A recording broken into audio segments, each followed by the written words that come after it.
ദൈവം ഏകനാണ്, അകലങ്ങളിൽ എവിടെയോ സ്വർഗവും നരകവും തീരുമാനിക്കുന്ന ശക്തിയാണെന്ന് നിങ്ങൾ വിശ്വസിക്കുന്നുവെങ്കിൽ എല്ലാ വിശ്വാസങ്ങളും ശരിയാണ്. അതായത് ഞങ്ങളുടെ ദൈവം ഉണ്ട് എന്ന് ഇസ്ലാമും ക്രിസ്ത്യാനിയും പറയുന്നു, അദ്ദേഹം കല്യാണം കഴിച്ചിട്ടില്ല എന്ന് പറയുന്നു, അതുപോലെ അദ്ദേഹത്തിന് സ്വർഗവും നരകവും തീരുമാനിക്കുവാൻ കഴിവുണ്ട് എന്ന് പറയുന്നു എങ്കിൽ പരമേശ്വരന് ഭാര്യ പാർവതി ദേവിയുണ്ട്, 2 മക്കളുണ്ട് എന്ന് പറയുന്ന വിശ്വാസവും ശരിയാണ്. എന്തടിസ്ഥാനത്തിലാണ് പെന്തക്കോസ്റ്റുകാരൻ വീട്ടിൽ കയറി വന്ന് നിങ്ങളുടെ ദൈവം തെറ്റാണെന്ന് പറയുന്നത്? നിങ്ങളുടെ ദൈവം ശരിയാണെന്ന് പറയുവാൻ നിങ്ങളുടെ കയ്യിൽ തെളിവുണ്ടോ? തെളിവില്ല. വിശ്വാസങ്ങളെല്ലാം അന്ധമാണ്. സ്വാമി ശരണമയ്യപ്പ. ആദരണീയ അധ്യക്ഷൻ, പ്രിയപ്പെട്ട വേണു മാസ്റ്റർ, സ്വാഗത ഭാഷകൻ, സ്നേഹനിധികളായ പ്രിയ കുടുംബാംഗങ്ങളെ ഏവർക്കും സാദര നമസ്കാരം. വർത്തമാന കാലഘട്ടത്തിൽ ഭഗവത്ഗീതയുടെ പ്രസക്തി എന്നതാണ് എന്നോട് ഈയൊരു മഹത്തായ യജ്ഞവേദിയിൽ സംസാരിക്കുവാൻ ആവശ്യപ്പെട്ടിട്ടുള്ളത്.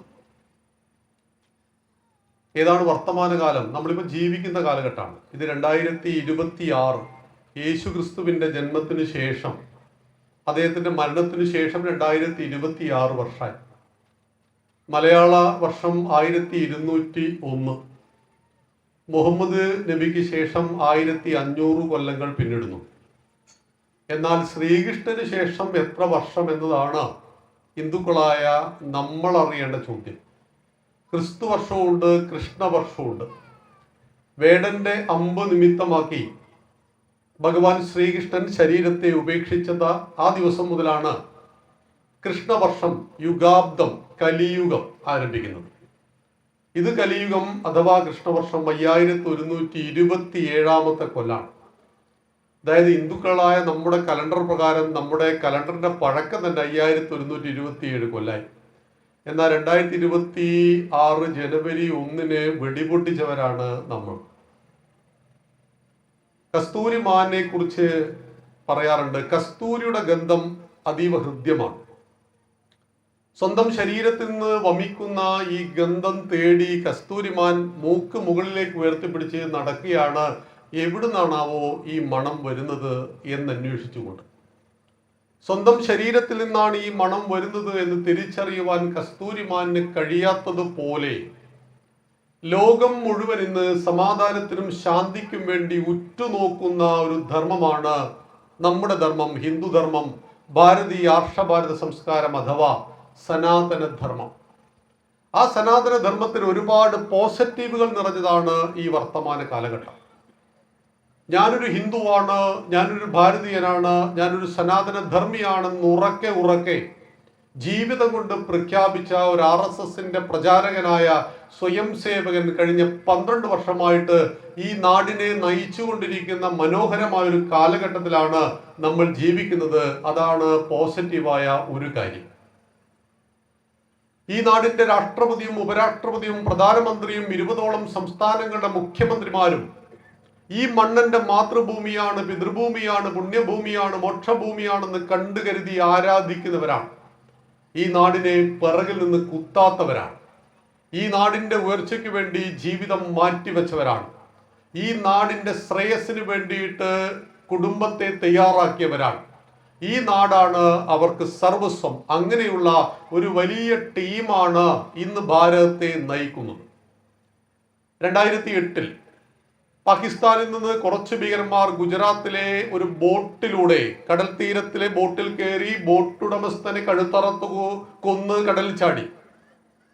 അതിനുശേഷം അവർ മുംബൈയിലെത്തി. മുംബൈയിൽ അവരെ സഹായിക്കാൻ ആളുണ്ടായിരുന്നു. അവിടെ നിന്ന് അവർ തോക്കുകൾ സംഘടിപ്പിച്ചു. അങ്ങനെ ഇന്ത്യ ഗേറ്റിലും അതുപോലെ ഒരുപാട് സ്ഥലങ്ങളിലേക്ക് വെടിയുതിർത്തു. 176 ഭാരതീയർ അവിടെ കൊല്ലപ്പെട്ടു. ഭാരതം ഒറ്റക്കെട്ടായി ചോദിച്ചു, തിരിച്ചടിക്കണ്ടേ? 176 ഭാരതീയരെ കൊന്ന പാകിസ്ഥാനെ ഒരു പാഠം പഠിപ്പിക്കണ്ടേ? നമ്മുടെ നാടെന്ന് ഭരിക്കുന്നത് ശ്രീ മൻമോഹൻ സിംഗ് ആണ്. അദ്ദേഹം നല്ല ശുദ്ധനായ ഒരു മനുഷ്യനാണ്. നമ്മൾ പലപ്പോഴും പറയാറുണ്ട്, ശുദ്ധൻ ദുഷ്ടന്റെ ഫലം ചെയ്യും. അതുകൊണ്ട് തന്നെ ഒരു തിരിച്ചടി പ്രതീക്ഷിച്ചിരിക്കുകയായിരുന്നു നമ്മുടെ നാട്. എന്നാൽ അദ്ദേഹം നടത്തിയ പത്രപ്രസ്താവന ഇതായിരുന്നു, ഇനി ഇന്ത്യ പാകിസ്ഥാനോട് ക്രിക്കറ്റ് കളിക്കില്ല എന്നായിരുന്നു. ഒന്നും സംഭവിച്ചില്ല. തൊംഹി ദുർഗ ദശപ്രഹരണധാരിണി, 10 കൈകളിൽ ആയുധം ധരിച്ച ദുർഗയെ ആരാധിക്കുന്നവരാണ് നമ്മൾ ഹിന്ദുക്കൾ. ഒരു കൈയിൽ ആയുധമില്ലാത്ത ഒരു ദേവീ ദേവനെയും നിങ്ങൾ കാണിക്കാൻ കഴിയില്ല. ഒരു കൈയിൽ വാളുണ്ടെങ്കിൽ മറുകൈയിൽ ഗദയുണ്ട്, കുന്തുണ്ട്, ചക്രമുണ്ട്. സത്യത്തെയും ശക്തിയെയും ഒരുപോലെ ആരാധിച്ചവരാണ് നമ്മൾ ഹിന്ദുക്കൾ. അതുകൊണ്ട് തന്നെ ബുദ്ധിസ്റ്റുകൾ കാരണം നമുക്ക് ഗാന്ധാര ദേശം നഷ്ടപ്പെട്ടു.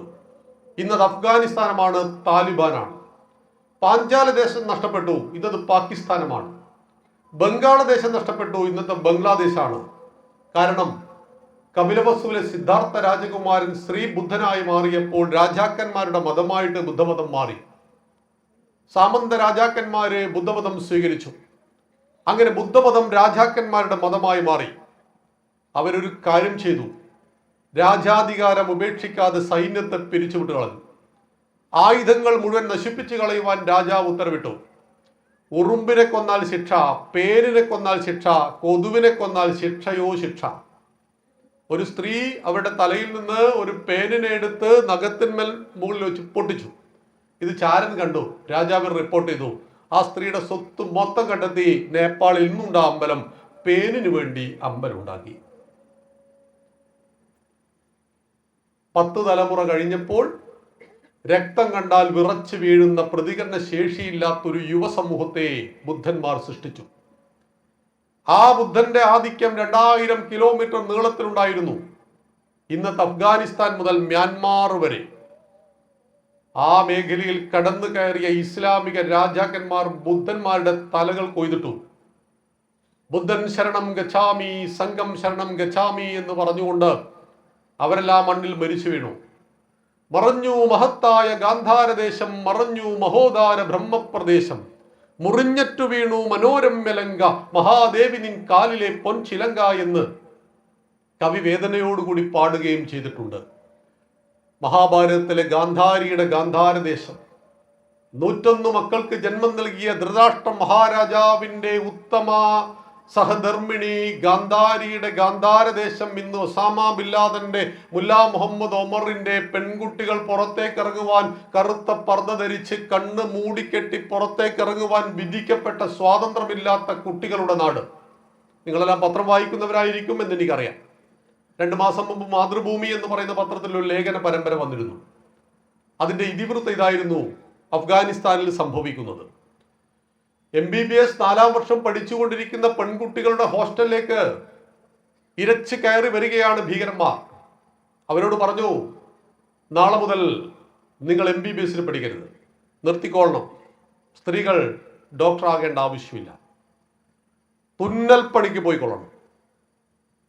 തുന്നൽ പണി മോശപ്പെട്ട പണിയല്ല, നല്ല പണിയാണ്. പക്ഷെ MBBS പഠിക്കുന്ന കുട്ടിയോട് അത് നിർത്തി തുന്നൽ പണിക്ക് പോകണമെന്ന് പറയുന്നത് മതമാണ്, ഭീകരതയാണ്. അന്ന് രാത്രി ആ ഹോസ്റ്റലിലെ സംഭവമാണ് ലേഖിക വിശദീകരിക്കുന്നത്. അവസാനമായിട്ടത് ആ കൂട്ടുകാരികൾ ഒന്നിച്ച് കാണുകയാണ്. എൻ്റെ ജീവിതത്തിൽ ഒരിക്കലും അവർ കാണില്ല. കെട്ടിപ്പിടിച്ച് പൊട്ടിക്കരഞ്ഞുകൊണ്ട് കറുത്ത പർദ്ദ ധരിച്ച് മുഖം മൂടി കണ്ണ് മാത്രം പുറത്ത് കാണിച്ചുകൊണ്ട് പിറ്റേ ദിവസം മുതൽ തുന്നൽ പണിക്ക് പോകുന്ന MBBS കുട്ടികൾ അഫ്ഗാനിസ്ഥാനിലെ കാഴ്ചയാണെങ്കിൽ നമ്മുടെ നാട്ടിലെ നമ്മുടെ പെൺമക്കൾ ഇഷ്ടമുള്ള വസ്ത്രം ധരിക്കാം, അമ്പലത്തിൽ പോകാതിരിക്കാം, എന്തെല്ലാം സ്വാതന്ത്ര്യമുണ്ടവർക്ക്. സ്വാതന്ത്ര്യത്തിന്റെ പരകോടിയിലാണ് ഹിന്ദുക്കളായ നമ്മൾ. അതുകൊണ്ടാണ് പലപ്പോഴും ഹിന്ദുക്കളെ സംഘടിപ്പിക്കുന്നത് വളരെ ബുദ്ധിമുട്ടാണ് എന്ന് ആളുകൾ പറയുന്നത്. ഹിന്ദുക്കൾക്ക് ഐക്യമില്ല എന്ന് പറയുന്നത് തെറ്റായ ഒരു വാക്കാണത്. നമ്മളെപ്പോലെ ഐക്യമുള്ള ഒരു ജനത ഈ ആകാശത്തിന് കീഴിലില്ല. പ്രഭാഷണം കേൾക്കാൻ വരാത്തതുകൊണ്ട് ഹിന്ദുക്കൾക്ക് ഐക്യമില്ല എന്ന് നമ്മൾ പറഞ്ഞേക്കരുത്. കാരണം ഹിന്ദുക്കൾ ദൈവത്തിന്റെ പേരിൽ ഒരിക്കലും തല്ലുണ്ടാക്കുന്നവരല്ല. പുലയനും പറയനും നായരും നമ്പൂതിരിയുമായിട്ട് തല്ലുകൂടിയ കാലഘട്ടം ഉണ്ടായിരുന്നു. അന്ന് അമേരിക്കയിൽ അടിമ കച്ചവടം ഉണ്ടായിരുന്നു, അന്ന് അറേബ്യയിൽ അടിമ കച്ചവടം ഉണ്ടായിരുന്നു. മനുഷ്യന്റെ കഴുത്തിൽ കയറിട്ട് തെരുവോരങ്ങളിൽ വലിച്ചിഴച്ച് വിറ്റ ചരിത്രം പറയുവാനുണ്ട് അമേരിക്കക്കും അറേബ്യക്കും. പക്ഷെ നമ്മുടെ നാട്ടിലെ സുനിൽ പി ഇളടന്മാരും ശ്യാംകുമാരന്മാരും അടിമക്കച്ചവടത്തിന്റെ ചരിത്രം പറയില്ല. അവര് പഴയ ജാതീയതയെ ഇപ്പോഴും കുത്തിപ്പൊക്കുന്ന ഒരു വർത്തമാന കാലഘട്ട സാഹചര്യം കൂടിയുണ്ട്. ഹിന്ദു ഇല്ല, ജാതിയേ ഉള്ളൂ. ഹിന്ദു ഇല്ല ഇവിടെ പുലയനും പറയനും നായരും നമ്പൂതിരിയേ ഉള്ളൂ. എന്ന് പറയുന്ന ധാരാളം ഹിന്ദു വിരുദ്ധന്മാരെ ഈ വർത്തമാന കാലഘട്ടത്തിൽ നമ്മൾ കേരളത്തിൽ നമ്മൾ കാണുന്നു. അപ്പൊ അവിടെയാണ് തിരിച്ചറിവിൻ്റെ ചില പാഠങ്ങൾ നമുക്ക് മനസ്സിലാക്കുവാൻ വേണ്ടിയാണ് ഇത്തരം പ്രഭാഷണ പരമ്പരകൾ സാറിനെ പോലെയുള്ള വേണുമാഷെ പോലെയുള്ള റിട്ടയർഡ് അധ്യാപകന്മാരും യുവാക്കളും എല്ലാവരും ചേർന്ന് ഒരു നല്ല ടീം ഇതിന്റെ പുറകിൽ പ്രവർത്തിക്കുന്നു. ഇത് നടത്തുന്നത് ആർക്ക് വേണ്ടിയാണ്?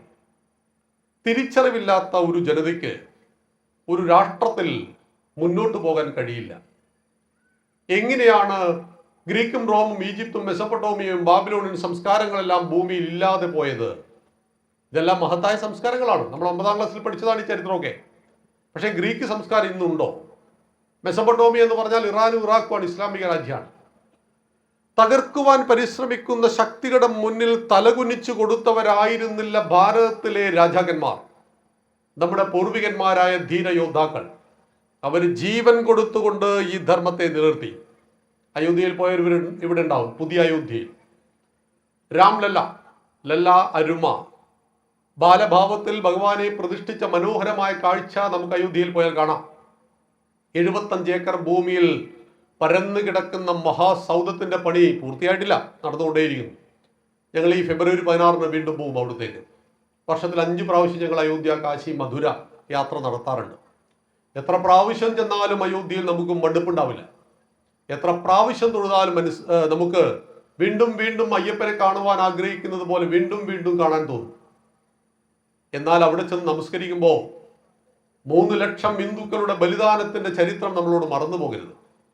1528 ഇസ്ലാമിക മതഭ്രാന്തനായ ബാബറിന്റെ പടയാളികൾ തകർത്തു കളഞ്ഞ അയോധ്യയിലെ രാമക്ഷേത്രം തിരിച്ചു കിട്ടാൻ വേണ്ടി 496 കൊല്ലത്തെ നിരന്തര സമരം നടത്തി, യുദ്ധം നടത്തി. ഹിന്ദുക്കൾ 77 യുദ്ധം നടത്തി. എല്ലാ യുദ്ധത്തിലും ഹിന്ദുക്കൾ തോറ്റുപോയി. 3 ലക്ഷത്തോളം ഹിന്ദുക്കൾ ജീവൻ ബലിദാനം നൽകി. അങ്ങനെയാണ് ഇന്ന് കാണുന്ന മനോഹരമായ 2000 കോടിക്ക് പറഞ്ഞിട്ട് 4000 കോടി രൂപ അക്കൗണ്ടിലേക്ക് വന്ന മഹാസൗധം, ശ്രീരാമ ജന്മഭൂമിയിൽ ശ്രീരാമക്ഷേത്രം ഉയർന്നു വന്നത്. 3 ലക്ഷത്തിൽ പരം ഹിന്ദുക്കളുടെ ജീവൻ ബലിദാനത്തിന്റെ ചരിത്രം പറയുവാനുണ്ട്. ഒരു ക്ഷേത്രത്തിലെങ്കിൽ ഒരു 5 മണിക്കൂർ അവിടുന്ന് സഞ്ചരിച്ചാൽ കാശിയിലെ വിശ്വനാഥ ക്ഷേത്രത്തിലെത്തും. മതിൽക്കെട്ടിന്റെ ഉള്ളിലാണ് പള്ളി കിടക്കുന്നത്. അതായത് നന്ദികേശൻ നോക്കി നിൽക്കേണ്ടത് ശിവന്റെ മുഖത്തേക്കാണ്. ശിവന്റെ മുഖത്തിന്റെ സ്ഥാനത്ത് ഞാൻ വാപ്പി പള്ളി ആരാധനയില്ല. അവിടുന്ന് വീണ്ടും ഒരു 9 മണിക്കൂർ സഞ്ചരിച്ചാൽ മധുരയിലെത്തും. ഭഗവാൻ ശ്രീകൃഷ്ണൻ ജനിച്ച മധുര. ആ മധുരാപുരിയിൽ ഭഗവാൻ ജനിച്ച കാരാഗ്രഹത്തിൽ ഒരു മിനിറ്റ് ഇരിക്കാം. ദേവകിയുടെ കൊട്ടാരം പള്ളിയായിട്ട് നമുക്ക് കാണാം, കംസന്റെ കൊട്ടാരം ക്ഷേത്രമായിട്ടും. ഭഗവാൻ ജനിച്ച കാരാഗ്രഹത്തിന്റെ ഒരു മതിൽ കഴിഞ്ഞാൽ പള്ളി തുടങ്ങിയായി. അതായത് അമ്പലത്തിന്റെ മുകളിൽ 3 മിനാരങ്ങൾ പണിത് നമുക്ക് കാണാൻ കഴിയും. ഇതൊക്കെ തിരിച്ചു പിടിക്കാൻ വേണ്ടി ആയിരക്കണക്കിന് കൊല്ലങ്ങൾ നിരന്തരമായി പടയോട്ടം നടത്തിയവരാണ് നമ്മുടെ പൂർവികന്മാർ. അതുകൊണ്ടാണ് ഈ സായം സന്ധ്യയിൽ ഈ മണൽപ്പരപ്പിൽ നമ്മൾ ഹിന്ദു മഹാമണ്ഡലത്തിന്റെ ഭാഗമായി അല്ലെങ്കിൽ ഹിന്ദു സംഗമത്തിന്റെ ഭാഗമായിട്ട് ഇവിടെ ഒന്നിച്ചിരിക്കുന്നത്. ഞാനും നിങ്ങളും ഹിന്ദുവാണ്. എങ്ങനെയാണ് നമ്മൾ ഹിന്ദു ആയത്? അച്ഛനും അമ്മയും ഹിന്ദു ആയതുകൊണ്ട് നമ്മൾ ഹിന്ദുവായി. ചിലപ്പോൾ സാമാന്യ ഹിന്ദുക്കൾക്ക് ഹിന്ദു എന്ന വാക്കിന്റെ അർത്ഥം അറിയില്ല. അവർ അമ്പലത്തിൽ പോകുന്നവരാണ്. ക്ഷേത്രം എന്ന വാക്കിന്റെ അർത്ഥം അവർക്ക് അറിയില്ല. ഹിന്ദുവിന്റെ ദൈവങ്ങൾ കല്ലുകളാണ്, മണ്ണുകളാണ്, കളിമൺ പ്രതിമകളാണ്. കണ്ണു തുറക്കാത്ത ദൈവങ്ങളെ, കരയാനറിയാത്ത, ചിരിക്കാനറിയാത്ത കളിമൺ പ്രതിമകളെ എന്ന് ഇവിടെ ഒരുപാട് ഇടതുപക്ഷ സാഹിത്യകാരന്മാർ എഴുതിയപ്പോൾ ആ പാട്ട് ഏറ്റ് പാടിയവരാണ് നമ്മൾ ഹിന്ദുക്കൾ. അമ്പലം ചുമരാണ്, വിഗ്രഹം കല്ലാണ് എന്ന് നമ്മളെ 950 മുതൽ പഠിപ്പിച്ചവരാണ് കമ്മ്യൂണിസ്റ്റുകൾ. ഗുരുവായൂർ അമ്പലം പൊളിച്ച് അവിടെ കപ്പ വെച്ചാൽ അത്രയും അന്ധവിശ്വാസങ്ങൾ തീരുമെന്ന് നമ്മളോട് പറഞ്ഞു തന്നിട്ടുണ്ട്. ഹിന്ദുക്കൾ ഇത് സീരിയസ് ആയിട്ട് എടുത്തിട്ടുണ്ട്. ഞങ്ങളൊക്കെ കോളേജ് ചെല്ലുമ്പോൾ SFIക്കാർ പറഞ്ഞു തരായിരുന്നു രാമനും കൃഷ്ണനും ജീവിച്ചിരുന്നില്ല. അപ്പൊ ഞങ്ങൾ ചോദിച്ചു യേശുവും മുഹമ്മദും ഉണ്ടായിരുന്നോ? അത് തൊട്ട് കളിക്കരുത്. രാമനും കൃഷ്ണനും ജീവിച്ചിരുന്നില്ല. രാമൻ കെട്ടുകഥയാണ്, കൃഷ്ണൻ കെട്ടുകഥയാണെന്ന് പഠിപ്പിച്ച് അത് കേട്ട് വളർന്നു വന്ന ഹിന്ദുക്കൾ രാമനെയും കൃഷ്ണനെയും ഉപേക്ഷിച്ചു. എന്ത് സംഭവിച്ചു? 2014 കേരള സംസ്ഥാന സർക്കാർ പുറത്തുവിട്ട കണക്ക് പ്രകാരം 100 പേർ ആത്മഹത്യ ചെയ്യുമ്പോൾ ഹിന്ദു എത്രയെന്ന് അറിയണ്ടേ? 95. 4 ക്രിസ്ത്യാനി, 1 മുസ്ലിം. 100 പേർ ആത്മഹത്യ ചെയ്യുമ്പോൾ 95 ഹിന്ദുവാകുന്നത് എന്തുകൊണ്ട്? ഇസ്ലാമിന് ഒരൊറ്റ ഖുറാൻ, ക്രിസ്ത്യാനിക്ക് ഒരൊറ്റ ബൈബിൾ, അവർക്കൊരേ ഒരു ദൈവം, അവർക്കൊരേ ഒരു അന്ത്യപ്രവാചകൻ. അങ്ങനെ 3 കാര്യങ്ങളിൽ ഒതുങ്ങി നിൽക്കുകയാണ് അവർ. നമ്മൾ അങ്ങനെയല്ല. അതുകൊണ്ടാണ് ആ മതഗ്രന്ഥത്തെ ചോദ്യം ചെയ്താൽ അവർ കൈവെട്ടാനും കാലുവെട്ടാനും വരും. ഖുറാനെ ചോദ്യം ചെയ്താൽ കൈവെട്ടും കാലുവെട്ടും. കാരണം എന്തുകൊണ്ടാ? തിരഞ്ഞെടുക്കാൻ മറ്റൊരു പുസ്തകം ഇല്ല. അവരുടെ ഒരു ഗതികേടാണത്. നമുക്ക് അങ്ങനെയല്ല. 4 വേദം, 5 ഉപവേദം, 6 വേദാംഗം, 18 പുരാണം, 108 ഉപനിഷത്ത്, 2 ഇതിഹാസം, 64 കലകൾ, അർത്ഥശാസ്ത്രം, കാമശാസ്ത്രം, സംഗീതശാസ്ത്രം, വാസ്തുശാസ്ത്രം, അങ്ങനെ നിരത്തി വെച്ചാൽ നിങ്ങളുടെ ഈ പഞ്ചായത്ത് മൊത്തം വേണ്ടേ. അത്രയേറെ ഗ്രന്ഥങ്ങളാണ്. ഒരാൾ പറയുന്നു എനിക്ക് ഋഗ്വേദം വേണ്ട, യജുർവേദം എടുത്തോളൂ. 4 വേദം എനിക്ക് വേണ്ട, നീ ആയുർവേദം എടുത്തോളൂ, ഉപവേദാണ്. ഇനി ഒരു വേദങ്ങളും എനിക്ക് വേണ്ട, നീ ഉപനിഷത്ത് എടുത്തോളൂ, 108 ഉപനിഷത്തുണ്ട്. തിരഞ്ഞെടുപ്പാണ് ഹിന്ദു ധർമ്മത്തിന്റെ സവിശേഷത. ഏകദൈവമാണ് ഞങ്ങളുടേത്, ഏകദൈവമാണ് ശരി എന്ന് ഞങ്ങൾ പറയുന്നു. ഏകദൈവമാണ് ശരി എന്നതിന് നിങ്ങളുടെ കയ്യിൽ തെളിവുണ്ടോ? ദൈവം ഉണ്ട് എന്നതിന് തെളിവുണ്ടോ? ഒരു തെളിവില്ല. ഹിന്ദുവിന്റെ കയ്യിലും മുസ്ലിമിന്റെ കയ്യിലും ക്രിസ്ത്യാനിയുടെ കയ്യിലും ദൈവമുണ്ട് എന്നതിന് തെളിവൊന്നുമില്ല. വിശ്വാസമാണ്. അതുകൊണ്ട് ഹിന്ദുക്കൾ 3 കാര്യങ്ങളെ ഒരുപോലെ അംഗീകരിച്ചു: വിശ്വാസം, ശാസ്ത്രം, യുക്തി. ഇത് 3 ഹിന്ദുവിൽ ഒരുപോലെയാണ്, സമാന്തരമാണ്. ഒരമ്മ പ്രസവിച്ച 3 മക്കളെ പോലെയാണ്. തുല്യത. വിശ്വാസം, ശാസ്ത്രം, യുക്തി. എന്താണ് വിശ്വാസം? ഞാൻ ഇന്ന് രാവിലെ എഴുന്നേറ്റു എന്നത് സത്യമാണ്. അതുകൊണ്ട് ഇന്ന് വൈകുന്നേരം നിങ്ങളോട് സംവദിക്കാൻ ഇവിടെ വന്നു. നാളെ രാവിലെ എഴുന്നേൽക്കും എന്നത് വിശ്വാസമാണ്. ബസ്സിൽ കയറിയാൽ കിടന്നുറങ്ങുന്നത് ഡ്രൈവർക്ക് ഭ്രാന്തില്ല എന്ന വിശ്വാസത്തിലാണ്. നമ്മൾ ആരും ഡ്രൈവറോട് ലൈസൻസ് ഒന്നും ചോദിക്കാറില്ല. ഫ്ലൈറ്റിൽ കയറിയാൽ 3 മണിക്കൂർ കൊണ്ട് ഡൽഹിയിലെത്തും എന്ന് പറയുന്നത് വിശ്വാസമാണ്. 2011 അമേരിക്കയിൽ കുറെ ആളുകൾ ഫ്ലൈറ്റിൽ കയറി. വിമാനം പറന്നുകൊണ്ടിരിക്കെ പറന്നത് നല്ല പൈലറ്റായിരിക്കും എന്നാണ് അവരുടെ ധാരണ. പക്ഷെ പറന്നത് ഭീകരനായിരുന്നു. വേൾഡ് ട്രേഡ് സെന്ററിന്റെ 80ാമത്തെ നിലക്ക് കൊണ്ടുപോയിട്ട് വിമാനം ഇടിപ്പിച്ചു. ആ കെട്ടിടത്തിലെ ആളുകളും വിമാനത്തിലെ ആളുകളും കത്തിച്ചാമ്പലായിപ്പോയി. വിമാനത്തിൽ കയറുന്ന തൊട്ട് മുമ്പ് വരെ ഒരു കുട്ടിക്ക് പോലും അറിയില്ലായിരുന്നു ഈ വിമാനം പറത്തുന്നത് ഭീകരനാണ് എന്ന്. വിശ്വാസമില്ലാതെ എങ്ങനെ ജീവിക്കാൻ കഴിയും? വിശ്വാസം ഹിന്ദുക്കൾക്ക് പരമപ്രധാനം. ദൈവത്തിൽ വിശ്വസിക്കാം, അതുപോലെ വിശ്വസിക്കാതിരിക്കാനും സ്വാതന്ത്ര്യമുണ്ട്. ഇതാണ് ഹിന്ദുവിന്റെ സവിശേഷത. ഈശ്വര വിശ്വാസിയായ വാൽമീകിയെയും ഈശ്വര നിഷേധിയായ ചാർവാകനെയും മഹർഷി എന്ന് വിളിച്ചവരാണ് നമ്മൾ ഹിന്ദുക്കൾ. ദൈവമുണ്ട് എന്ന് പറയുന്നത് പോലെ ദൈവമില്ല എന്ന് പറയുവാനും സ്വാതന്ത്ര്യമാകണം. ദൈവമുണ്ട് എന്ന് പറയുന്ന വിശ്വാസിയുടെ കയ്യിൽ ദൈവമുണ്ട് എന്നതിന് തെളിവൊന്നുമില്ല. അതുകൊണ്ട് ദൈവമില്ല എന്ന് എനിക്ക് വിശ്വസിക്കുവാനും സ്വാതന്ത്ര്യമുണ്ടാകണം. അതുകൊണ്ടാണ് ക്ഷേത്രമുറ്റത്ത് വെച്ചായിരുന്നു വിപ്ലവങ്ങൾ പലതും നടന്നത്. അമ്പലം ചുമരാണ്, വിഗ്രഹം കല്ലാണെന്ന് വിളിച്ചത് ക്ഷേത്രമുറ്റത്ത് വെച്ചായിരുന്നു. ഗുരുവായൂർ അമ്പലം പൊളിച്ച് അവിടെ കപ്പ വെക്കണമെന്ന് പറഞ്ഞത് ഗുരുവായൂർ അമ്പലത്തിന്റെ മുറ്റത്ത് വെച്ചായിരുന്നു. ഇതിനുള്ള സ്വാതന്ത്ര്യമുണ്ട്. രാമനെ വിമർശിച്ചു ഒരു അലക്കുകാരൻ. രാമനെയല്ല, രാമന്റെ ഭാര്യ സീതയെക്കുറിച്ച് ഒരിക്കലും ചിന്തിക്കാൻ പാടില്ലാത്ത കാര്യം പറഞ്ഞു. സീതാദേവി കളങ്കപ്പെട്ടവളാണ്. രാവണന്റെ കൊട്ടാരത്തിൽ 12 മാസം താമസിച്ച സീതയെ നാണമില്ലാതെ വിളിച്ചു കൊണ്ടുവന്നവനാണ് രാമൻ എന്ന് തന്റെ ഭാര്യയുമായുണ്ടായ കലഹത്തിനിടയിൽ വിളിച്ചു പറഞ്ഞപ്പോൾ ചാരൻ മുഖേന രാമൻ ഇതറിയുകയാണ്. ഈ സമയത്ത് രാമനിലെ ഭർത്താവും രാമനിലെ രാജാവും തമ്മിലൊരു സംഘർഷമുണ്ട്. ലക്ഷ്മണൻ ചോദിക്കുന്നുണ്ട്, അവന്റെ നാവ് ഞാൻ അരിയട്ടെ ജ്യേഷ്ഠ എന്ന്. അതിന് രാമൻ കൊടുക്കുന്നൊരു മറുപടിയുണ്ട്. വിമർശകന്റെ നാവരിയുന്നത് ഇക്ഷ്വാകു വംശത്തിന്റെ പാരമ്പര്യമാണോ ലക്ഷ്മണ എന്ന്. ഈ രാമരാജ്യത്തിൽ, കോസല സാമ്രാജ്യത്തിൽ അയോധ്യാപുരിയിലെ നിവാസികൾക്ക് രാമനെ ആദരിക്കുവാൻ അവകാശമുള്ളതുപോലെ തന്നെ രാമനെ വിമർശിക്കുവാനും സ്വാതന്ത്ര്യമുണ്ടാകണം. എന്നാൽ പാകിസ്ഥാനിൽ നിങ്ങൾ മതത്തെ വിമർശിച്ചാൽ ആ നിമിഷം തലവെട്ടികളയും. സൗദി അറേബ്യയിൽ നിങ്ങൾ മതത്തെ വിമർശിച്ചാൽ ആ നിമിഷം തലവെട്ടികളയും. 80% ഹിന്ദുക്കൾ ഇന്നും ജീവിക്കുന്ന ഭാരതത്തിൽ മതത്തെ വിമർശിക്കുന്നവരെ അമ്പലത്തിൽ കൊണ്ടുവന്ന് പ്രഭാഷണം നടത്തിക്കുന്നവരാണ് നമ്മൾ ഹിന്ദുക്കൾ. അതാണ് നമ്മുടെ ധർമ്മത്തിന്റെ വർത്തമാന കാലഘട്ടത്തിലും പാരമ്പര്യത്തിലും പൈതൃകത്തിലുമുള്ള സവിശേഷത. സർവധർമ്മ സമഭാവന, അതാണ് ഹിന്ദുത്വം. എല്ലാവരെയും സ്വീകരിക്കുവാൻ കഴിയും നമുക്ക്. മാലിക് ദീനും കൂട്ടരും ഇസ്ലാം മതവുമായി ഭാരതത്തിൽ വരുമ്പോൾ കഷായത്തിനെടുക്കാൻ ഒരു മുസൽമാൻ ഈ മണ്ണിൽ ഉണ്ടായിരുന്നില്ല. ഹിന്ദുക്കൾ ദാനം നൽകിയ ഭൂമിയിൽ കെട്ടിപ്പൊക്കിയതാണ് ഇവിടെ കാണുന്ന ഓരോ മുസ്ലിം പള്ളികളും. സെന്റ് തോമസും കൂട്ടരും ക്രിസ്തുമതമായി വരുമ്പോൾ ഇവിടെ ഒരൊറ്റ ക്രിസ്ത്യാനി ഉണ്ടായിരുന്നില്ല. നിങ്ങളുടെ നാട്ടിലൊക്കെ ധാരാളം ക്രൈസ്തവ സഹോദരങ്ങൾ ഇന്നുണ്ട്. ഈ ജില്ലയിൽ ക്രൈസ്തവർ, എറണാകുളം ജില്ലയിൽ ഭൂരിപക്ഷമൊക്കെ ക്രൈസ്തവരാണ്, നമ്മുടെ സഹോദരങ്ങളാണ്. മുസ്ലിങ്ങളും ക്രിസ്ത്യാനികളും ജൂതനും പാഴ്സിയും മതമുള്ളവരും ഇല്ലാത്തവരും എല്ലാം നമ്മുടെ സഹോദരങ്ങളാണ്. പക്ഷേ നമുക്ക് പെന്തക്കോസ്റ്റുകളോട് അഭിപ്രായ വ്യത്യാസമുണ്ട്. കാരണം ഹിന്ദു പട്ടിണി കിടന്നാൽ ആ വീട്ടിൽ മാത്രം അരി, കടല, ഗോതമ്പ്, പഞ്ചസാര, കൂടെ കുരിശ്, ഇതുമായിട്ട് വരുന്ന ഒരു പ്രത്യേകതരം രോഗം പെന്തക്കോസ്റ്റുകളുടെ രോഗമാണ്. പക്ഷെ അവർക്കറിയാം ഒരൊറ്റ മുസ്ലിം വീട്ടിലും കയറാൻ പാടില്ല എന്ന്. ഇനി കയറിയാൽ കയറിയതുപോലെ തിരിച്ചു വരില്ല എന്നും അവർക്കറിയാം. അവർ ഒരു കത്തോലിക്കൻ ക്രിസ്ത്യാനിയുടെ വീട്ടിലും കയറില്ല. സെന്റ് തോമസും കൂട്ടരും ക്രിസ്തുമതവുമായിട്ട് ഈ മണ്ണിലേക്ക് വരുമ്പോൾ, മല്ലപ്പള്ളിയിൽ വരുമ്പോൾ, റാന്നിയിൽ വരുമ്പോൾ, പത്തനംതിട്ടയിലും കോട്ടയത്തും കേരളത്തിലും ഭാരതത്തിലേക്ക് വരുമ്പോൾ 1200 കൊല്ലം മുമ്പ് കഷായത്തിനെടുക്കാൻ ഒരു ക്രിസ്ത്യാനി മണ്ണിലുണ്ടായിട്ടില്ല. നമ്മൾ ഹിന്ദുക്കൾ മതപരിവർത്തനം ചെയ്യപ്പെട്ടവരാണ് ക്രിസ്ത്യാനികൾ. അതുകൊണ്ട് എല്ലാവരെയും സ്നേഹിക്കുവാനും ഉൾക്കൊള്ളുവാനും കഴിയും ഹിന്ദുവിനെന്ന് അറിയാവുന്നതുകൊണ്ട് പെന്തക്കോസ്റ്റുകാരൻ കേറി ഉപദ്രവിക്കുന്നത് നമ്മുടെ വീടുകളെയാണ്. ജാഗ്രതയോടുകൂടി ഈ ജാഗ്രതാ സമ്മേളനത്തിൽ നമ്മൾ ബോധവാന്മാരാകണം.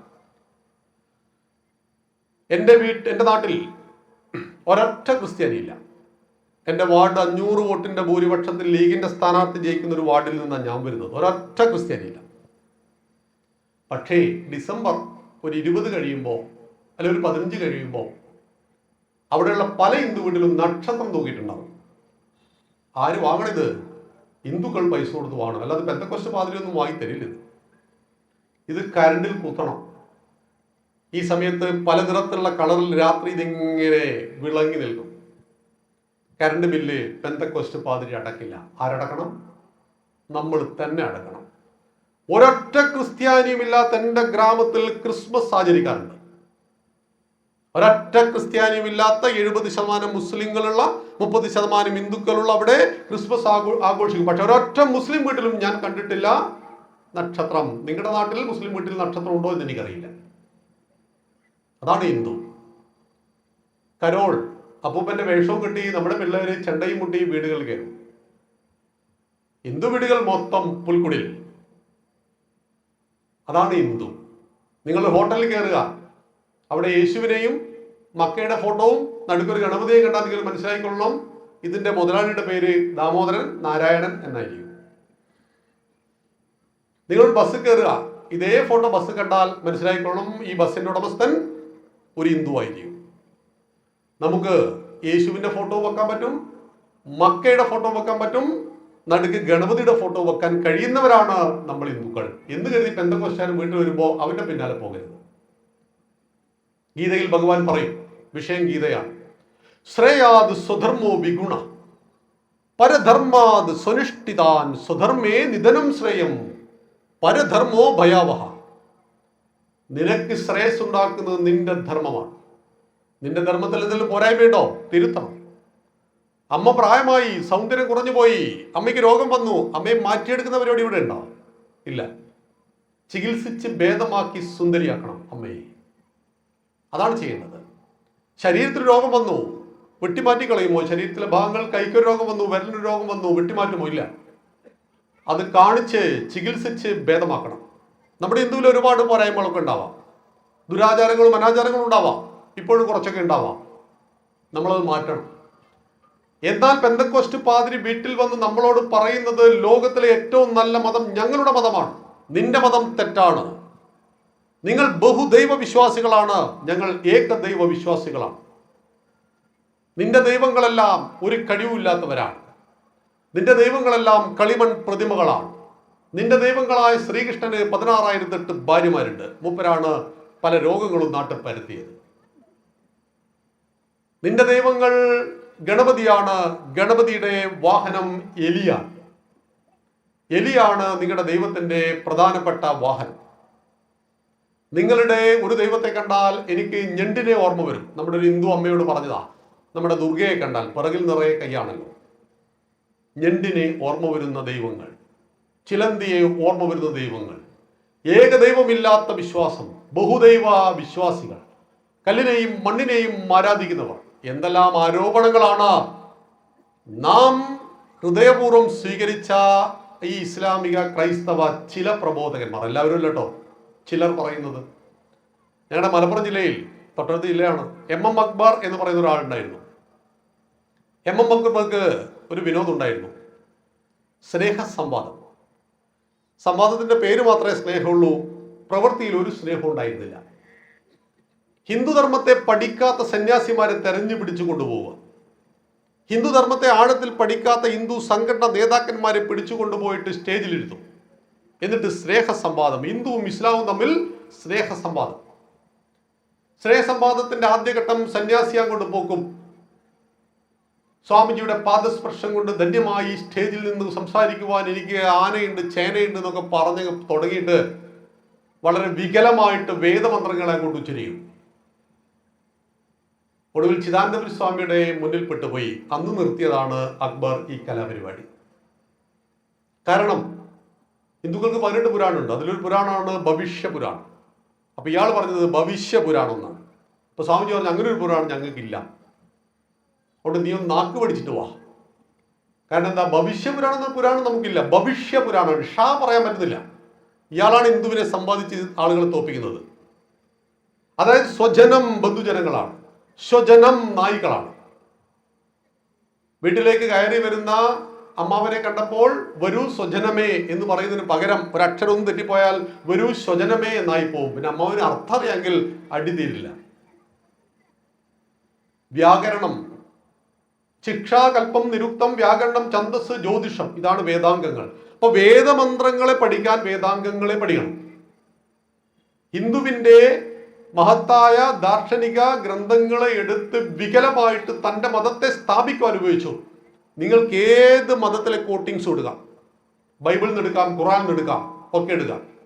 മാതൃദേവോ ഭവ, അമ്മയാണ് ഒന്നാമത്തെ ദൈവം എന്ന് പറയുമ്പോൾ ഖുറാനിൽ ഒരു കോട്ടിങ് എടുക്കാം.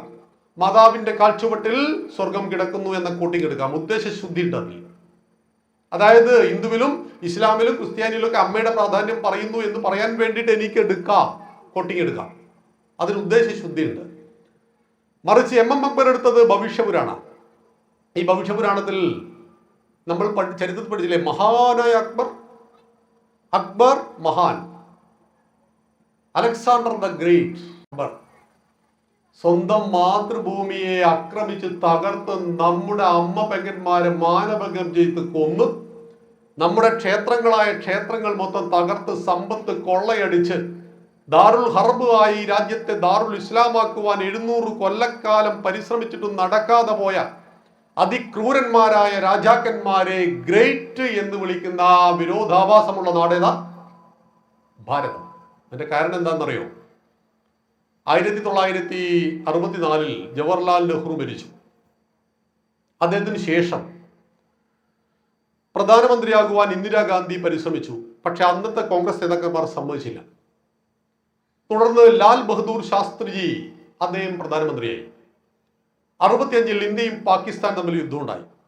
അനായാസേന ഇന്ത്യൻ സൈന്യം പാകിസ്ഥാനെ തുരത്തി അടിച്ച് നിലത്തിട്ടു. താഷ്കണ്ടിൽ വെച്ച് സമാധാന ചർച്ചയ്ക്ക് വേണ്ടി നമ്മുടെ പ്രധാനമന്ത്രി അങ്ങോട്ട് വിളിച്ചു. അന്ന് RSSന്റെ സർസംഘചാലകൻ പരംപൂജന്യ ഗുരുജി പറഞ്ഞു, പോകരുത്, യുദ്ധത്തിൽ ജയിച്ചത് നമ്മളാ, നമ്മൾ പറയുന്നിടത്ത് അവർ വരണം. അന്ന് സോവിയറ്റ് റഷ്യന്റെ ഭാഗമാണ് താഷ്കണ്ട്. ജീവനോടുകൂടി താഷ്കണ്ടിൽ പോയ നമ്മുടെ പ്രധാനമന്ത്രിയുടെ നീലിച്ച മൃതശരീരം പിറ്റേ ദിവസം ഇവിടുത്തെ തിരിച്ചുകൊണ്ടു വന്നു. ഹോട്ടൽ മുറിയിൽ വെച്ച് അദ്ദേഹത്തെ വിഷം കൊടുത്തു കൊന്നതാണെന്ന പ്രബലമായ വാദം ഇന്നും നിലനിൽക്കുന്നു. എന്തായാലും ശരീരം നീലിച്ചിരുന്നു. 65 പിന്നീട് തടസ്സങ്ങളൊന്നും ഉണ്ടായില്ല. ഇന്ദിരാഗാന്ധി ഇന്ത്യയുടെ പ്രധാനമന്ത്രിയായി. 68 തെരഞ്ഞെടുപ്പിൽ ഇന്ദിരാഗാന്ധിക്ക് കഷ്ടിച്ച് രക്ഷപ്പെടാനേ കഴിയുള്ളൂ. അങ്ങനെ ഇന്ദിരാഗാന്ധി കമ്മ്യൂണിസ്റ്റ് പാർട്ടിയുമായിട്ട് അടുത്തു. അങ്ങനെയാണ് കമ്മ്യൂണിസ്റ്റ് പാർട്ടിക്ക് വേണ്ടി വടക്ക് ഭാഗത്ത്, അതായത് ഭാരതത്തിന്റെ ഡൽഹിയിൽ ആരാവലി പർവ്വതത്തിന്റെ ചുവട്ടിൽ 1000 ഏക്കർ ഭൂമിയിൽ അവർക്ക് വേണ്ടി ഇന്ദിരാഗാന്ധിയുടെ അച്ഛന്റെ പേരിൽ ഒരു യൂണിവേഴ്സിറ്റി ഉണ്ടാക്കി കൊടുത്തു. അതാണ് JNU, ജവഹർലാൽ നെഹ്റു യൂണിവേഴ്സിറ്റി. പേര് മാത്രമേ ജവഹർലാൽ നെഹ്റുവിൻ്റെ ഉള്ളൂ. അവിടെ ചില നിയമങ്ങൾ കൊണ്ടുവന്നു. നിയമങ്ങൾ ഒന്നിതാണ്, ഗവേഷണത്തിന് സമയപരിധിയില്ല. എത്ര കൊല്ലവും നിങ്ങൾക്ക് അവിടെ കിടന്ന് പാർട്ടി പ്രവർത്തനം നടത്താം. വിരമിച്ച അധ്യാപകൻ പുതിയ അധ്യാപകനെ തീരുമാനിക്കും. വിരമിച്ച അധ്യാപകൻ പുതിയ അധ്യാപകനെ തീരുമാനിച്ചു. അങ്ങനെയാണ് ആദ്യത്തെ അധ്യാപകന്മാരായിട്ട് രാജൻ ഗുരുക്കൾ പ്രഭാത് പട്നായിക്ക് വന്നപ്പോ ചരിത്രത്തെ കൈകാര്യം ചെയ്യുവാൻ ഒരു അധ്യാപകനെ അവിടെ നിയമിച്ചു. അതാണ് റൊമീള താപ്പയുടെ സഹോദരൻ രമേശ് താപ്പാർ. രമേശ് താപ്പാർ ഇന്ത്യയുടെ ചരിത്രം രചിച്ചു. ആ ചരിത്രമാണ് ഞാൻ 9ാം ക്ലാസ്സിൽ പഠിച്ചത്. അല്ലയോ ഹിന്ദുക്കളെ, നിങ്ങളൊന്നും ശരിക്കും ഇന്ത്യക്കാരല്ല, നിങ്ങൾ ആര്യന്മാരാണ്. മധ്യപൂർവേഷ്യയിൽ നിന്ന് ഹിന്ദുക്കുഷ് പർവ്വതം വഴി ഭാരതത്തിൽ വന്ന് ഇവിടുത്തെ തനത് വംശരായ ദ്രാവിഡരെ തോൽപ്പിച്ച് നിങ്ങൾ അധികാരം സ്ഥാപിച്ചു എന്ന് സായിപ്പ് പറഞ്ഞുകൊടുത്ത വഴിയെ വീണ്ടും നമ്മളെ പഠിപ്പിച്ചത് കമ്മ്യൂണിസ്റ്റ് ചിന്തകന്മാരാണ്. അതായത് സായിപ്പ് പറഞ്ഞു, ഈ മണ്ണ് ഞങ്ങളുടേതല്ല, നിങ്ങളുടേതുമല്ല. നിങ്ങൾ 2000 കൊല്ലം മുമ്പ് വന്നു, ഞങ്ങൾ 200 കൊല്ലം മുമ്പ് വന്നു, നമ്മൾ രണ്ടുപേരും വ്യത്യാസമൊന്നുമില്ല, രണ്ടുപേരും വരുത്തന്മാരാണ് എന്ന് നമ്മളെ പഠിപ്പിച്ചു. ഈ ചരിത്രം നമ്മൾ വിശ്വസിച്ചു. ഔറംഗസീബിനെ മഹാനായ സന്യാസി എന്ന് വിളിപ്പിച്ചു. ഹിന്ദുവായി ജീവിക്കുവാൻ ജസിയ എന്ന നികുതി ഏർപ്പെടുത്തിയ അതിക്രൂരനായ ഭരണാധികാരിയെ നമ്മൾ സന്യാസി എന്ന് വിളിപ്പിച്ചു. സന്യാസം സർവസംഘ പരിത്യാഗം സമം സന്യാസം. സകല ആഗ്രഹങ്ങളെയും ത്യജിച്ച് വസ്ത്രബോധം ഉപേക്ഷിച്ച് ബ്രഹ്മമുഹൂർത്തത്തിൽ ഗുരുനാഥന്റെ മുന്നിൽ വിവസ്ത്രനായി നിൽക്കുന്ന ശിഷ്യന് പിണ്ടം വെക്കുവാൻ പറയുന്നു. അച്ഛനും അമ്മയ്ക്കും ജീവിച്ചിരിപ്പുണ്ട്, പിണ്ടം വെച്ചോളൂ. ആത്മപിണ്ഡം വെക്കാൻ പറയും. നീ ശരീരമല്ല മകനെ, ശിഷ്യ, നീ ആത്മപിണ്ഡം വെക്കൂ, നീ ആത്മാവെന്നറിയണം. അതുകൊണ്ട് ഈ ശരീരത്തിന് പിണ്ഡം വെക്കണം. പിണ്ട ശരീരത്തിനാണ്, ആത്മാവിന് പിണ്ഡമില്ല. ശരീരത്തിന് പിണ്ഡം വെച്ചതിന് ശേഷമാണ് കാഷായ വസ്ത്രം കൊടുക്കുക. സർവസംഘങ്ങളെയും ആഗ്രഹങ്ങളെയും ത്യജിക്കുവാൻ പഠിപ്പിച്ച് കൊടുക്കുന്ന സന്യാസിയുടെ പേരിലാണ് ഔറംഗസീബിനെ വിളിച്ചത്. അങ്ങനെ വികലമായ ചരിത്രം പഠിച്ചു വളർന്നവരാണ് ഞാനും നിങ്ങളുമെല്ലാം. അതുകൊണ്ട് ആത്മബോധവും ആത്മാഭിമാനവും നഷ്ടപ്പെട്ട ഒരു യുവസമൂഹത്തെ കേരളത്തിൽ ഉണ്ടാക്കിയെടുക്കുവാൻ ഇന്നലകളിൽ കഴിഞ്ഞു ഇവിടുത്തെ വിദ്യാഭ്യാസത്തിന്. വിദ്യാഭ്യാസം എന്ന് പറഞ്ഞാൽ മാൻ മേക്കിംഗ് ആണ്, മനുഷ്യനെ നിർമ്മിക്കലാണ്. അതുകൊണ്ടാണ് വിവേകാനന്ദ സ്വാമികൾ വിദ്യാഭ്യാസത്തെക്കുറിച്ച് വ്യക്തിയിലെ പൂർണ്ണതയുടെ ആവിഷ്കാരമാണ് വിദ്യാഭ്യാസം എന്ന് വിവേകാനന്ദ സ്വാമികൾ പറഞ്ഞത്. ഒരു മനുഷ്യന്റെ ഉള്ളിൽ അന്തർലീനമായി കിടക്കുന്ന സംസ്കാരത്തിന്റെ അവബോധത്തെ സൃഷ്ടിക്കുന്ന പ്രക്രിയയുടെ പേരാണ് വിദ്യാഭ്യാസം. അതുകൊണ്ടാണ് ഒരു വിദ്യാർത്ഥിക്ക് 5 ലക്ഷണങ്ങൾ ആയിരക്കണക്കിന് കൊല്ലം മുമ്പ് നമ്മുടെ ഭാരതീയ ധർമ്മശാസ്ത്രം വിധിച്ചിട്ടുണ്ട്. വിദ്യാർത്ഥിയുടെ 5 ലക്ഷണങ്ങൾ: കാകദൃഷ്ടിർ ഭഗധ്യാനം ശ്വാനനിദ്ര തദൈവച അല്പാഹാരം ജീർണവസ്ത്രം മേതത് വിദ്യാർത്ഥി ലക്ഷണം. കാക്കയെപ്പോലെ സൂക്ഷ്മത, കൊക്കിന്റെ ഏകാഗ്രത.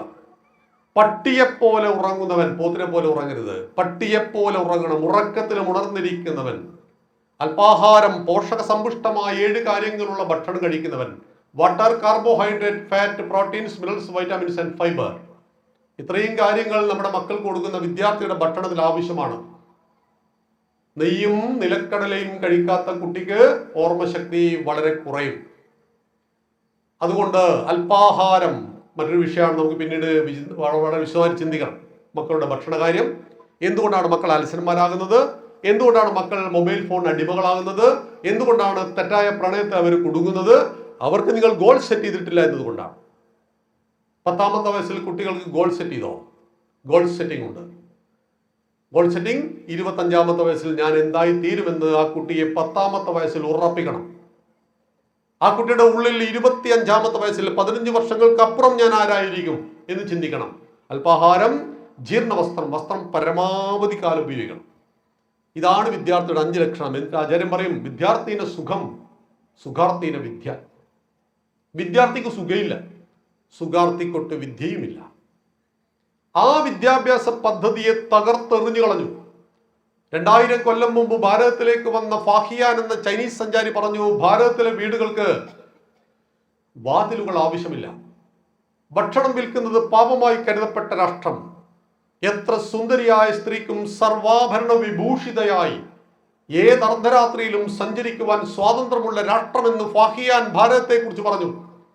അതുകൊണ്ടാണ് കൊളംബസ് ഡിസ്കവേർഡ് അമേരിക്ക 1493 ഇന്ന് കാണുന്ന അമേരിക്കയെ കണ്ടുപിടിച്ചത്. ആര്? കൊളംബസ്. എന്നിട്ട് റെഡ് ഇന്ത്യൻസ് എന്നാണ് അമേരിക്കയിൽ അദ്ദേഹം വിളിച്ചത്.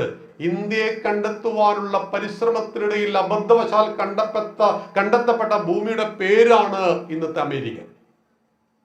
ആ ഭാരതം, സമസ്ത ലോകത്തിനും വെളിച്ചം വിതറിയ ഭാരതം. നിങ്ങൾ ഖുറാനും ബൈബിളും ആവർത്തിച്ച് വായിക്കൂ. എൻ്റെ കയ്യിലുണ്ട് മലയാളത്തിലുള്ളത്. പഠിക്കാതെ ഒന്നിനെ വിമർശിക്കാൻ കഴിയില്ല. ഗ്രന്ഥകാരനേക്കാൾ അറിവ് നിരൂപകനുണ്ടാകണം എന്ന് പറയുന്നത് അതുകൊണ്ടാണ്. നമ്മളൊന്നിനെ വിമർശിക്കുമ്പോൾ അത് നന്നായിട്ട് പഠിക്കണം. ഞാൻ ഒരുപാട് ആവർത്തി ഖുറാനും ബൈബിളും വായിച്ചിട്ടുണ്ട്. എനിക്ക് മനസ്സിലാക്കാൻ കഴിഞ്ഞ ഒരൊറ്റ ഭാഷ ഓൺലി എന്നാണ്. ഓൺലി, ഇത് മാത്രമാണ് ശരി. യേശുവിലൂടെ മാത്രം സ്വർഗം, മുഹമ്മദിലൂടെ മാത്രം സ്വർഗം. ഞങ്ങളുടെ സ്വർഗം സുഖങ്ങളുടെ പർദീസയാണ്, നിങ്ങളുടെ സ്വർഗം അത്ര പോരാ. ഇവിടെ ഹിന്ദു പറഞ്ഞു, ആകാശാത് പതിതം തോയം യഥാഗച്ഛതി സാഗരം സർവദേവ നമസ്കാരം കേശവം പ്രതിഗച്ഛതി. ഹിന്ദുവിന്റെ മതേതൃത്വമാണിത്. ഓരോ ഹിന്ദുക്കളും ഈ ശ്ലോകം പഠിച്ചിരിക്കണം. ആകാശാത് പതിതം തോയം യഥാഗച്ഛതി സാഗരം. വിണ്ണിൽ നിന്ന് മണ്ണിലേക്ക് പതിക്കുന്ന കോടാനുകോടി മഴത്തുള്ളികൾ എങ്ങനെ അരുവിയിലൂടെ നദിയിലൂടെ ഒഴുകി ഏകമാകുന്ന സാഗരത്തിൽ എത്തിച്ചേരുന്നുവോ. സർവദേവ നമസ്കാരം, നിങ്ങൾ ഏത് ദൈവത്തെ വേണമെങ്കിൽ നമസ്കരിച്ചോളൂ. കേശവം പ്രതിഗച്ഛതി, ഒടുവിൽ ഏകമാകുന്ന ഈശ്വരനിൽ വന്നു ചേരും. നമ്മളോട് പറയുന്നു മതക്കാർ ഏകദൈവം. തെറ്റ്, ഏകദൈവമില്ല, ബഹുദൈവങ്ങളേ ഉള്ളൂ. ഏക ഈശ്വരൻ. ഈശ്വരനെ ഹിന്ദു അമ്പലം ഉണ്ടാക്കിയിട്ടില്ല. ഈശ്വരൻ ആരാധനയില്ല. ഈശ്വരനെ ഹിന്ദുക്കൾ 3 പേരിൽ വിളിക്കും. 1 ബ്രഹ്മ, 2 ഈശ്വരൻ, 3 പരമാത്മാവ്.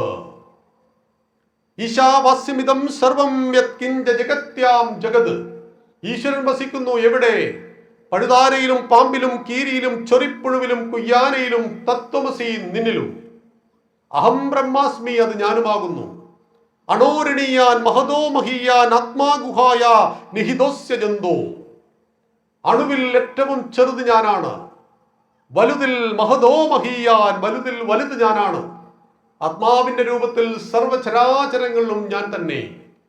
മണ്ണിലും വിണ്ണിലും തൂണിലും തുരുമ്പിലും സർവചരാചരങ്ങളിലും ഈശ്വരൻ വസിക്കുന്നു എന്നറിയുന്നവൻ അദ്വൈതി. രണ്ടില്ലാത്ത ഒന്ന്, അദ്വൈതം. ഏകം സത് വിപ്രാ ബഹുദാ വദന്തി. സത്യം, ഈശ്വരൻ ഏകനാണ്. വിപ്രന്മാർ, പണ്ഡിതന്മാർ അതിനെ പല പേരുകളിൽ വിളിക്കുന്നു. ഏകമേവം അദ്വിതീയം ബ്രഹ്മ. ബ്രഹ്മം, ഈശ്വരൻ രണ്ടില്ലാത്ത ഒന്നാണ്. ഇതാണ് ഹിന്ദുവിൽ ഏകമാകുന്ന ഈശ്വര സങ്കല്പം. ഇത് മതക്കാർക്ക് പറഞ്ഞാൽ മനസ്സിലാവില്ല. അവരുടെ സങ്കല്പത്തിൽ ഏകദൈവം എന്ന് പറഞ്ഞാൽ അങ്ങനെ സ്വർഗത്തിൽ ഒരു സ്വർണത്തിന്റെ കസരയിലിരിക്കുക, എന്നിട്ട് പട്ടി ഉണ്ടാവട്ടെ, പൂച്ച ഉണ്ടാവട്ടെ, നീ ഉണ്ടാവട്ടെ, ഞാനുണ്ടാവട്ടെ എന്ന് പറയാം. നമുക്ക് ജീവിക്കാൻ ഇത്രയും കാലം ഭൂമിയിൽ സമയം അനുവദിക്കും. നമ്മൾ മരിച്ചു കഴിഞ്ഞാൽ ശരിയാണ് കൂടുതൽ ചെയ്തതെങ്കിൽ സ്വർഗത്തിൽ നമ്മളെയും കാത്ത് 72 ഹൂറിമാർ കിടക്കുകയാണ്. അവിടെ ആപ്പിൾ ഉണ്ട്, മുന്തിരിയുണ്ട്.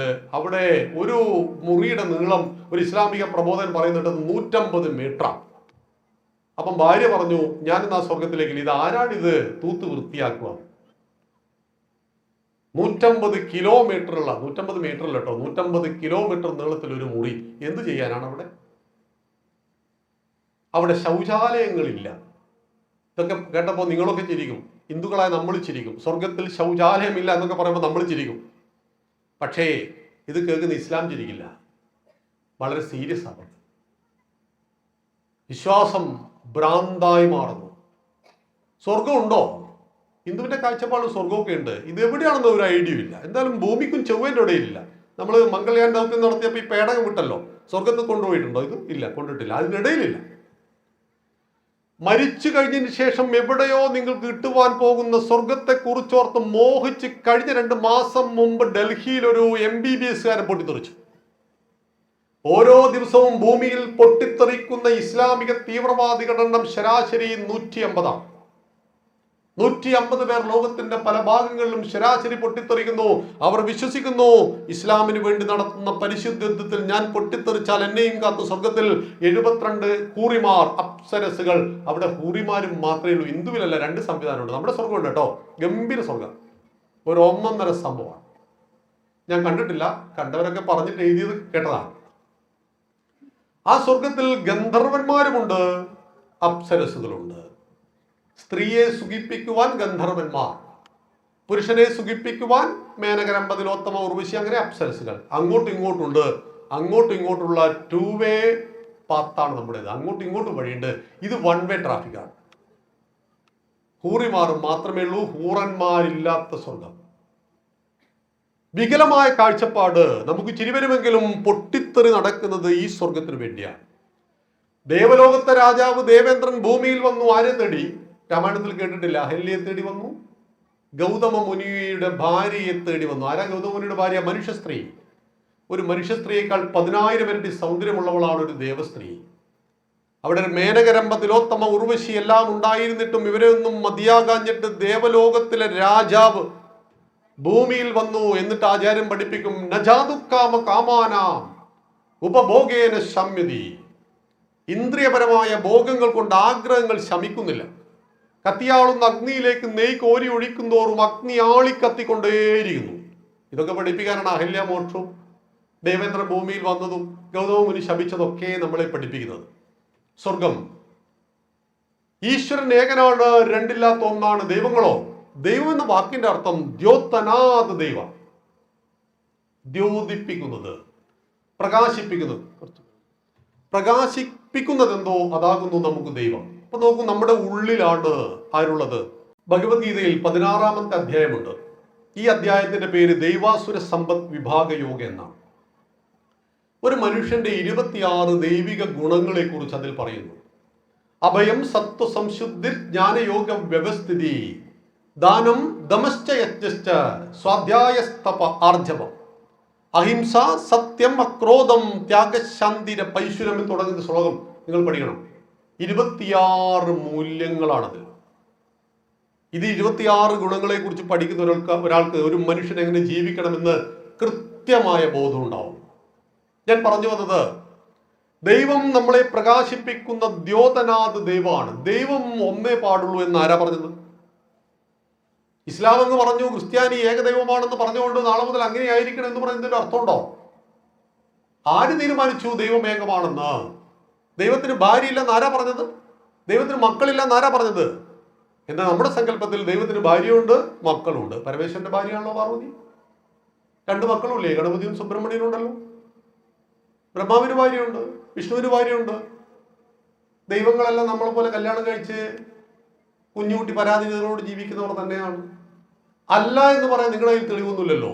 ദൈവം കല്യാണം കഴിക്കില്ല എന്ന് പറയാൻ തെളിവുണ്ടോ? ഇല്ല. ദൈവം എവിടെയാണെന്നതിന് എന്തെങ്കിലും തെളിവുണ്ടോ? ഇല്ല. ദൈവം ഏകനാണ്, അകലങ്ങളിൽ എവിടെയോ സ്വർഗവും നരകവും തീരുമാനിക്കുന്ന ശക്തിയാണെന്ന് നിങ്ങൾ വിശ്വസിക്കുന്നുവെങ്കിൽ എല്ലാ വിശ്വാസങ്ങളും ശരിയാണ്. അതായത് ഞങ്ങളുടെ ദൈവം ഉണ്ട് എന്ന് ഇസ്ലാമും ക്രിസ്ത്യാനിയും പറയുന്നു, അദ്ദേഹം കല്യാണം കഴിച്ചിട്ടില്ല എന്ന് പറയുന്നു. അതുപോലെ അദ്ദേഹത്തിന് സ്വർഗവും നരകവും തീരുമാനിക്കുവാൻ കഴിവുണ്ട് എന്ന് പറയുന്നു എങ്കിൽ പരമേശ്വരന് ഭാര്യ പാർവതി ദേവിയുണ്ട്, 2 മക്കളുണ്ട് എന്ന് പറയുന്ന വിശ്വാസവും ശരിയാണ്. എന്തടിസ്ഥാനത്തിലാണ് പെന്തക്കോസ്റ്റുകാരൻ വീട്ടിൽ കയറി വന്ന് നിങ്ങളുടെ ദൈവം തെറ്റാണെന്ന് പറയുന്നത്? നിങ്ങളുടെ ദൈവം ശരിയാണെന്ന് പറയുവാൻ നിങ്ങളുടെ കയ്യിൽ തെളിവുണ്ടോ? തെളിവില്ല. വിശ്വാസങ്ങളെല്ലാം അന്ധമാണ്. എല്ലാ വിശ്വാസങ്ങളും അന്ധമാണ്. ഒരു തെളിവില്ലാതെയാണ് നമ്മൾ ഇതെല്ലാം വിശ്വസിക്കുന്നത്. യേശുവിനെ കണ്ടിട്ടല്ല വിശ്വസിക്കുന്നത്. യേശുദേവനെ കുരിശിൽ തറച്ചു, 3-ാം നാൾ ഉയർത്തെഴുന്നേറ്റു, വിശ്വാസമാണ്. നമ്മൾ യേശുവിനെ യേശുദേവൻ എന്ന് വിളിക്കുന്നവരാണ്. എല്ലാവരെയും ആദരിക്കുവാനും ബഹുമാനിക്കുവാനും കഴിയുന്നവരാണ്. ഞാൻ പറഞ്ഞു വന്നത്, ആ മഹത്തായ സംസ്കാരത്തിൽ അഭിമാനത്തോടു കൂടിയിരിക്കുന്നവരാണ് നമ്മൾ. അതുകൊണ്ടാണ് നമ്മൾ ഒന്നിച്ചു വന്നത്. 4 ടൈപ്പ് ഹിന്ദുക്കളുണ്ട്. അത് കഴിഞ്ഞതിന് ശേഷം ഞാൻ ഭഗവത്ഗീതയിലേക്ക് വരാം. 4 ടൈപ്പ് ഓഫ് ഹിന്ദുക്കൾ. ഒന്നാമത്തെ ഹിന്ദു അഭിമാന ബോധമുള്ള ഹിന്ദു, അറിവുള്ള ഹിന്ദു എന്ന് പറയും. തിരിച്ചറിവുള്ള ഹിന്ദു. ഞാൻ ഹിന്ദുവായത് എൻ്റെ ഭാഗ്യമാണെന്ന് വിശ്വസിക്കുന്ന ഹിന്ദു. എനിക്ക് 4 വേദങ്ങളും 5 ഉപവേദങ്ങളും 6 വേദാംഗങ്ങളും 18 പുരാണങ്ങളും 108 ഉപനിഷത്തുകളും 2 ഇതിഹാസവും 64 കലകളും അർത്ഥശാസ്ത്രവും കാമശാസ്ത്രവും ഉണ്ടെന്ന് തിരിച്ചറിഞ്ഞ പാരമ്പര്യത്തിലും പൈതൃകത്തിലും അഭിമാനിക്കുന്ന ഹിന്ദു. ഇതാണ് ഒന്നാമത്തെ ഹിന്ദു. ചോദ്യങ്ങൾക്ക് മറുപടിയുള്ള ഹിന്ദു. വിഗ്രഹാരാധന എന്താണ് ഏകദൈവവും ബഹുദൈവവും തമ്മിലുള്ള വ്യത്യാസം? അദ്വൈതവും ദ്വൈതവും തമ്മിലുള്ള വ്യത്യാസം എന്ത്? ഈ ചോദ്യങ്ങൾക്കെല്ലാം മറുപടിയുള്ള ഹിന്ദുവാണ് ഒന്നാമത്തെ ഹിന്ദു. രണ്ടാമത്തെ ഹിന്ദു വിശ്വാസിയായ ഹിന്ദുവാണ്. പക്ഷേ ഹിന്ദു എന്ന വാക്കിന്റെ അർത്ഥം എന്താ? എന്നോട് ചോദിക്കരുത്. ക്ഷേത്രം എന്ന വാക്കിന്റെ അർത്ഥം എന്താ? എന്നോട് ചോദിക്കാനേ പാടില്ല. നിന്റെ ദൈവം കല്ലുകളാണ്. ക്വാറിയിൽ കിടന്ന കല്ല് സുബ്രഹ്മണ്യനായപ്പോൾ, ഗണപതി ആയപ്പോൾ നീ എന്താ നിന്റെ വിഷയങ്ങളൊക്കെ പോയിട്ട് പറയുന്നത്? 1 ലിറ്റർ വെളിച്ചെണ്ണ കൊടുത്ത് പരീക്ഷ പാസ്സാക്കാൻ പറയുന്നില്ലേ? 1 ലിറ്റർ വെളിച്ചെണ്ണ കൊണ്ട് പരീക്ഷ പാസ്സാകും എന്ന് വിശ്വസിച്ചുകൊണ്ടാണല്ലോ നമ്മൾ ഈ വെളിച്ചെണ്ണയിട്ട് അവിടെ ചെല്ലുന്നത്. അതാണ് വിശ്വാസിയായ ഹിന്ദു. ഇന്ന് ക്ഷേത്രങ്ങളിൽ മുഴുവൻ വിശ്വാസിയായ ഹിന്ദുക്കളെ കൊണ്ട് ഏകോപിപ്പിച്ചിരിക്കുകയാണ്. ആ വിശ്വാസിയായ ഹിന്ദുവാണ് കുംഭമേളയിൽ ബഹുഭൂരിപക്ഷവും പങ്കെടുക്കുന്നത്. നവാബൂദിന്റെ മണ്ണിൽ ഞങ്ങൾ എല്ലാവരും കഴിഞ്ഞ 30-ാം തീയതി പോയിരുന്നു. ആദ്യം ഈ സമ്മേളനം തുടങ്ങുന്നതിന് മുമ്പുള്ള പ്രാഥമിക ചർച്ചയിൽ എല്ലാം കൂടി 1 ലക്ഷം ആളുകൾ വരും എന്നാ പറഞ്ഞു, എല്ലാം കൂടി. പക്ഷെ ദിവസം ഇപ്പൊ വരുന്നത് 3 ലക്ഷം 4 ലക്ഷം ആളാണ്. മനോരമയില്ല, ഏഷ്യാനെറ്റ് ന്യൂസ് ഇല്ല, മാതൃഭൂമിയിൽ ആകെയുള്ള ജനം മാത്രമേ അവിടെ ഉള്ളൂ. ഇവരൊന്നും വരാത്ത നന്നായി. വന്നിരുന്നെങ്കിൽ ഇപ്പൊ വരുന്നതിന് 2 ആളുകൾ വന്നാൽ അവിടെ വലിയ ബുദ്ധിമുട്ടുണ്ടായേനെ. കാരണം പ്രചരണം ആളുകളെ വീണ്ടും വീണ്ടും ആകർഷിക്കും. അപ്പൊ നിങ്ങൾ പറയുന്ന ഒരു ബസ് ഇന്ന് പോയിട്ടുണ്ടെന്ന്, ഞങ്ങളുടെ നാട്ടിൽ നിന്നും ബസ്സുകൾ പോയിക്കൊണ്ടിരിക്കുക. 10,000-കണക്കിനല്ല ലക്ഷക്കണക്കിന് ഹിന്ദുക്കളെ ഏകോപിപ്പിക്കുവാൻ നിളാ നദിക്ക് കഴിയുന്നു. നിളയുടെ തീരത്ത് നടക്കുന്ന ആ ആരതി കാണുവാനും പുണ്യസ്നാനം ചെയ്യുവാനും രാഷ്ട്രത്തിന്റെ പേര് പുഴക്കിട്ട നാട് കേരളം. രാഷ്ട്രത്തിന്റെ പേര് പുഴയ്ക്ക് കൊടുത്ത നാട് ഭാരതപ്പുഴ. അങ്ങനെ ഒരു പുഴ ഈ ഭാരതത്തിൽ മറ്റെവിടെയുമില്ല. ഉത്തരഭാരതത്തിൽ എവിടെയെങ്കിലും ഭാരതപ്പുഴയുണ്ടോ? രാഷ്ട്രത്തിന്റെ പേര് പുഴയ്ക്ക് കൊടുത്ത നിളയുടെ തീരത്ത് 12 വർഷം കൂടുമ്പോൾ മാമാങ്കം എന്ന ചുരുക്കപ്പേരിൽ നമ്മൾ വിളിച്ചു.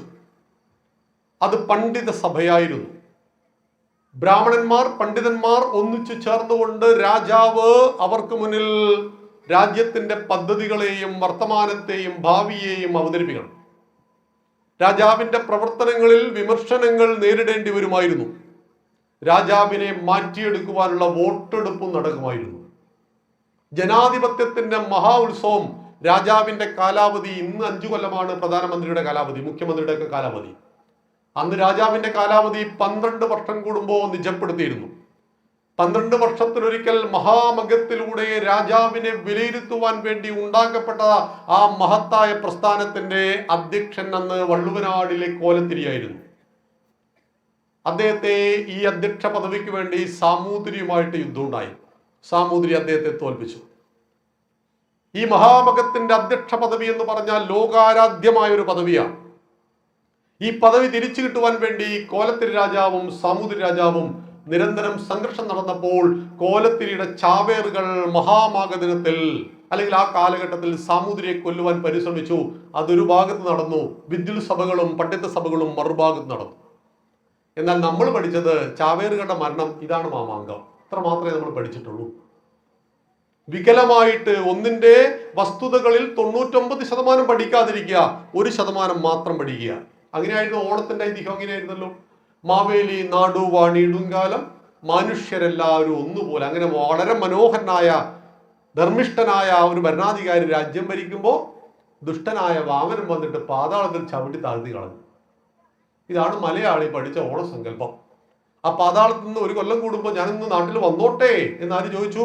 മഹാബലി നീ വന്നോളൂ എന്ന് പറഞ്ഞു. അങ്ങനെ ഒരു വലിയ വയറുള്ള ആള് ഒരു കുടയും എടുത്തിട്ട് വരുന്ന ദിവസത്തിന്റെ പേരാണിത് ഓണം. ഇതാണ് ഓണം. അപ്പൊ വാമൻ ആരാ? മഹാവിഷ്ണുവിന്റെ 5ാമത്തെ അവതാരം. മത്സ്യകൂർമ്മ വരാഹശ്ച നരസിംഹോ ഇതി വാമന രാമോ രാമരാമശ്ച കൃഷ്ണ കൽക്കി ഇതി ദേ ദശ. ഇതിൽ 5ാമത്തെ അവതാരമായ വാമനൻ വിഷ്ണുവിന്റെ അവതാരം വന്നിട്ട് നല്ലവനായ ഒരു രാജാവിനെ പാതാളത്തിൽ ചവിട്ടിത്താത്തി കളഞ്ഞു. അപ്പൊ നല്ലവനായ ബലിയും ഭൂലോക ദുഷ്ടനായ വാമനനും. ഹിന്ദുക്കൾ തിരിച്ചറിയണം. വിഷ്ണുവാണ് ആര്? വാമനൻ. വാമനെ ദുഷ്ടനാക്കുമ്പോ കർണൻ ഇങ്ങനെ പൊക്കി കൊണ്ടുവരുന്നില്ലേ? എന്തിനാ? കർണൻ ആരാ കൊന്നുള്ളൊരു ചോദ്യം അവസാനം വരും. ഈ നല്ല കർണനെ കൊന്നത് കൃഷ്ണനും അർജുനും ചേർന്നിട്ട്. ആരെ കൊന്നു? കർണനെ കൊന്നു. എങ്ങനെ കൊന്നു? ചതിച്ചു കൊന്നു. ഇത് പറയാൻ വേണ്ടിയിട്ടല്ല. കർണനോട് പ്രേമമൊന്നുമില്ല ഇവർക്ക്. നിങ്ങൾ എഴുതും കമ്മ്യൂണിസ്റ്റ് പാർട്ടിയുടെ ചിന്തകനായ സുൽപി ഇളയിടത്തിന് കർണനോട് വലിയ സ്നേഹമാണ്. കർണൻ ദാനത്തിന്റെ ഒരു വലിയ സംഭവമാണ് എന്നൊക്കെ അവതരിപ്പിച്ച് കർണനെ ഇങ്ങനെ പൊക്കി ആകാശത്തെത്തിച്ച് അവസാനം ചോദ്യം, ഈ നല്ലവനായ കർണനെ ആര് കൊന്നു?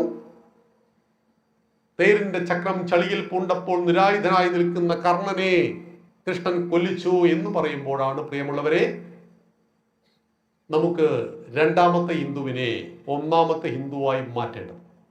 രണ്ടാമത്തെ ഹിന്ദു ഏതാ? വിശ്വാസിയായ ഹിന്ദു. എങ്ങനെയാ വിശ്വാസം ഉണ്ടാകുന്നത്? ഒരു ഗുരുസ്വാമിയും കുറെ സ്വാമിമാരും കൂടി മലക്ക് പോവുകയാണ്. വഴിയിൽ വെച്ച് ഗുരുസ്വാമി ഒരു അമ്പലത്തിൽ കയറി. അപ്പോൾ കൽവിളക്കൽ കിടന്നിട്ട് ഒരു വണ്ട് പടക്കുന്നു. അദ്ദേഹത്തിന് സങ്കടമായി. അദ്ദേഹം വണ്ടിനെടുത്ത് പുറത്തേക്ക് ഇട്ടു. അപ്പം കയ്യിൽ എണ്ണ പുരണ്ടു. അപ്പം സ്വാമിയുടെ തലയിൽ തുടച്ചു. അതിൻ്റെ പിറകുന്ന ഒരു സ്വാമിയും എണ്ണ കുത്തിയിട്ട് തലയിൽ തുടച്ചു. അതിൻ്റെ പിറകുന്ന ഒരു സ്വാമിയും എണ്ണ കുത്തിയിട്ട് തലയിൽ തുടച്ചു. ഇങ്ങനെ 30 സ്വാമിമാരും എണ്ണ കുത്തിയിട്ട് തലയിൽ തുടച്ചു. അടുത്ത പോലെ അവിടെ ഒരു ബോർഡ്, എണ്ണ കുത്തി തലയിൽ വെക്കുവാൻ 101 രൂപയാണ്. ഹിന്ദുക്കൾ മൊത്തം ഷീട്ടാക്കി. ഇതാണ് രണ്ടാമത്തെ വിശ്വാസിയായ ഹിന്ദു. ഞാനിതൊക്കെ എന്തിനാ ചെയ്യുന്നതെന്ന് അറിയാത്ത ഹിന്ദു. എന്ത് ചെയ്താൽ എന്ത് ചെയ്യരുത്. കർണാടകയിൽ ഒരു ആചാരമുണ്ട്. ഇപ്പോൾ ഹിന്ദുക്കൾ പഴികേൽക്കുന്ന ഒരു ആചാരമാണ്. ഇപ്പോഴും ഒരുപാട് കാര്യങ്ങൾ മാറ്റാനുണ്ടെന്ന് ഞാൻ പറഞ്ഞല്ലോ. അതിലൊന്നാണ് ബ്രാഹ്മണന്മാർ കഴിച്ച ഭക്ഷണത്തിന്റെ എച്ചിലിൽ കിടന്നിട്ട് ചില സമുദായത്തിൽ കിടന്ന ആളുകൾ കിടന്നുരുളുക. സങ്കല്പിക്കാൻ പറ്റുമോ? ഒരാൾ കഴിച്ച ഭക്ഷണത്തിന്റെ എച്ചിലിൽ കിടന്നിട്ട് ഒരു 10-100 ആൾ ഇവിടെ നിന്ന് ഇങ്ങനെ കിടന്നുരുണ്ടാനുള്ള അവസ്ഥ എന്താ? കാണാൻ പറ്റുമോ? യെദ്യൂരപ്പ സർക്കാർ, BJP സർക്കാർ വന്ന് പാങ്ങോട്ട് നിരോധിച്ചു. കേസിന് പോയി സുപ്രീം കോടതിയിലേക്ക്. ആരാന്നറിയോ? ഉരുളുന്ന ആളുകൾ. ബ്രാഹ്മണന്മാരുടെ കേസിൽ ഉരുളുന്ന ആളുകൾ. കോടതി പറഞ്ഞു ഇതെന്ത് ആചാരമാണ്? ഒരാൾ കഴിച്ച അവശിഷ്ടത്തിൽ കിടന്ന് നിങ്ങൾ ഉരുളുക എന്ന് പറയുന്നത് എന്താചാരമാണ്? അവിടെ കേസ് മാറ്റി വെച്ചിരിക്കുന്നു. നിങ്ങളൊന്ന് പഠിച്ചിട്ട് വാ. അങ്ങനെ അവർ അതിപ്രഗത്ഭരായിട്ടുള്ള വക്കീലന്മാരെ വെച്ചു. കേസ് വാദിച്ചു. എൻ്റെ മുത്തശ്ശൻ ഉരുണ്ടപ്പോൾ ചൊറി മാറിയിട്ടുണ്ട്, മുത്തശ്ശി ഉരുണ്ടപ്പോൾ ഊരവേദന മാറിയിട്ടുണ്ട്. ഇങ്ങനെ ഒരുപാട് പ്രശ്നങ്ങൾക്കുള്ള പരിഹാരമാണ് ഈ ഉരുളൽ. അപ്പോൾ കോടതി പറഞ്ഞു എന്നാൽ നിങ്ങൾ ഉരുണ്ടോ എന്ന് പറഞ്ഞു. അങ്ങനെ അവർ അനുകൂലമായ വിധി സമ്പാദിച്ചിട്ട് ബ്രാഹ്മണന്മാരുടെ എച്ചിൽ വന്ന് ഉരുണ്ടു. പക്ഷെ പഴിയാർക്ക? ബ്രാഹ്മണനാണ്. പഴിയാർക്ക? ബ്രാഹ്മണനാണ്. നമ്മുടെ നാട്ടിൽ ഒരു പുതിയ ഒരാളുണ്ട്. നമ്മുടെ ശ്രീത് പണിക്കരുടെ മുന്നിൽ പെട്ടുപോയി ആള്. ഈ സണ്ണി പി കബിക്കാട് കേട്ടിട്ടില്ലേ? നിങ്ങളുടെ ഇവിടെ ഞാനുള്ള ആള് ഹിന്ദുവാണ്. ജോലി കിട്ടാൻ വേണ്ടിയിട്ട് ക്രിസ്ത്യാനിയായതാ. അല്ല, ക്രിസ്ത്യാനിയാണ്. ജോലി കിട്ടാൻ വേണ്ടി മതം മാറി നിൽക്കുന്ന ആളാ. വ്യക്തിത്വം ഇല്ലായ്മ. ഒരു ജോലിക്ക് വേണ്ടിയിട്ട് ഈ പറയുന്ന താണ ജീവിതം നയിക്കുന്ന ഒരാൾ നമുക്ക് ചർച്ച ചെയ്യേണ്ട ആവശ്യമില്ല. അയാളും ഡോക്ടർ ശ്യാംകുമാർ എന്ന് പറയുന്ന ഒരാളുണ്ട്. ഇദ്ദേഹം പല ശാസ്ത്രീയ സത്യങ്ങളും കണ്ടെത്തിയ സത്യം ഇതാണ്: മുസ്ലിം സ്ത്രീകൾ പർദ്ദയിടുവാനുള്ള കാരണം കേരളത്തിലെ ബ്രാഹ്മണന്മാരാണെന്ന് ഒരാൾക്കും പിടികിട്ടിയില്ല. എന്താ സംഭവം ഇത്? നമ്മുടെ അമ്പലത്തിലെ ശാന്തിക്കാരുകാരനാണ് മുസ്ലിം സ്ത്രീകൾ പർദ്ദയിടാൻ കാരണം. എത്ര ലോജു. അപ്പോൾ ഞാൻ ആരോ പറഞ്ഞു ഇയാളെ പെട്ടെന്ന് കൊണ്ടുപോയാൽ ഇപ്പം ഷോക്ക് കൊണ്ട് മാറും, ഇല്ലെങ്കിൽ എന്ത് ചെയ്യില്ല, സംഭവം മാറില്ല. ഞങ്ങളുടെ നാട്ടില്, നിങ്ങളുടെ നാട്ടിൽ ഊളം പറയാൻ തോന്നില്ല, ഞങ്ങളുടെ നാട്ടിൽ കുതിരവട്ടാണ്. ഇവിടെ കൊണ്ടുപോയി ഷോക്ക് അടിപ്പിച്ച് പെട്ടെന്ന് കാര്യങ്ങൾ മാറ്റിയിടുക. അപ്പൊ ഈ ശ്യാംകുമാറുമാണ് ശ്രീത് പണിക്കരുടെ മുന്നിൽ പെട്ടുപോയത്. അംബേദ്കർ ആയിരുന്നു വിഷയം.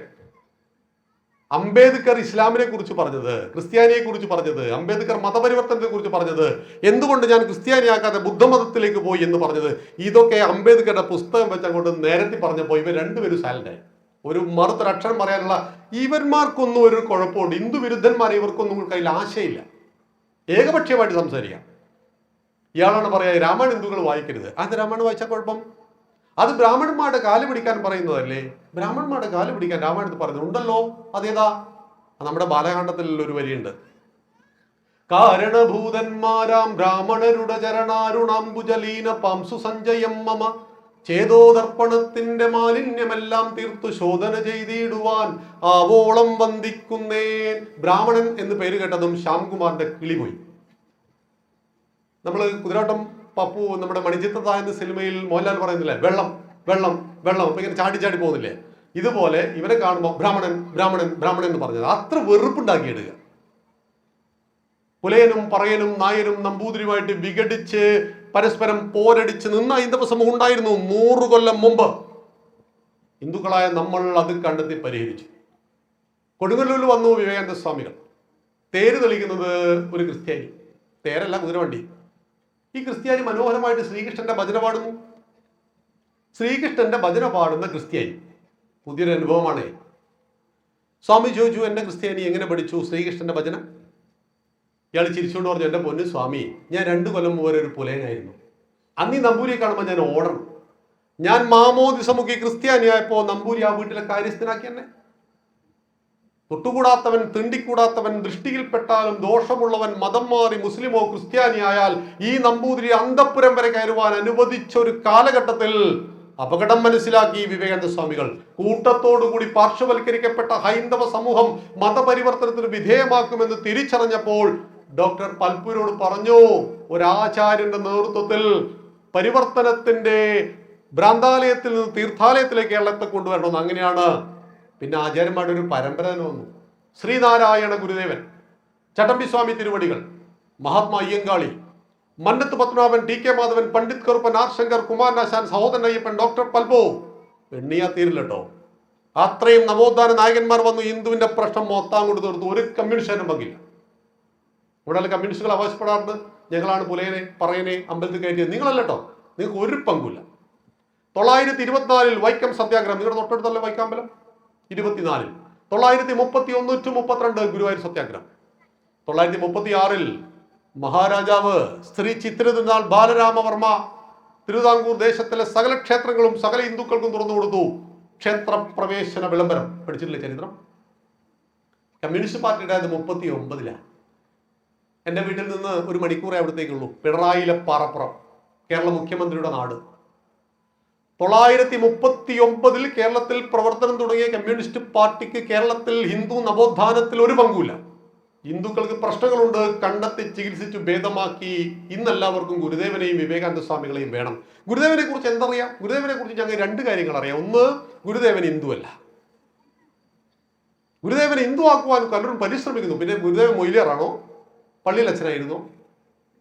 ഗുരുദേവന്റെ 2 വാക്കുകൾ ഇതാണ് എന്ന് പറഞ്ഞിട്ട് ഗുരുദേവൻ അവതരിപ്പിക്കുന്ന 2 വാക്കിലൂടെയാണ്. ഏതാണ് 2 വാക്ക്? ഒരു ജാതി, ഒരു മതം, ഒരു ദൈവം, മനുഷ്യന്. പിന്നെ ഗുരുദേവൻ ഒന്നും പറഞ്ഞില്ല. സമാധിയാവുന്നതിന് 2 ദിവസം മുമ്പ് ഗുരുദേവൻ പറഞ്ഞു, മതം ഏതായാലും മനുഷ്യൻ നന്നായ പോലെ. ഇതും കഴിഞ്ഞു ഗുരുദേവൻ സമാധിയായി 74-ാമത്തെ വയസ്സിൽ. ഇതാണ് നമ്മുടെ നാട്ടിലെ കമ്മ്യൂണിസ്റ്റുകാരും കോൺഗ്രസ്സുകാരും ഗുരുദേവൻ അവതരിപ്പിക്കുന്നത്.